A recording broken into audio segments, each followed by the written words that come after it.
Alam mo ba na may isang uri ng kambing na itinuturing na isa sa pinakamalaki sa buong mundo? Ipakikilala ko sa inyo ang Kota Goat, isang kamanghamanghang breed na siguradong mapapabilib ka.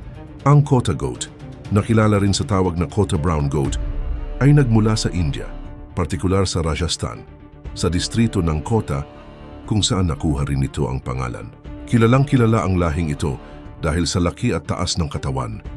Ang mga lalaki ay maaring umabot ng 100 kilograms o higit pa, habang ang mga babae naman ay umaabot ng 80 kilograms. Napakatangkad din nila kaya silang tawaging giant goat ng India. Bukod sa laki, kilala rin sila sa magandang kalidad ng karne at kakayahang magbigay ng gatas kaya sobrang halaga nila sa livestock industry sa India.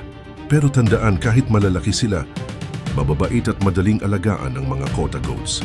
Kaya perfect sila para sa malalaking farm na gusto ng good meat and milk production. Kaya kung ikaw ay isang goat enthusiast, siguraduhing isama ang Kota Goat sa iyong wishlist. Isa ito sa mga tunay na higante sa mundo ng kambingan. Huwag kalimutang mag-like, subscribe, at i-click yung bell icon para sa mas marami pang amazing na kwento tungkol sa hayop at farming.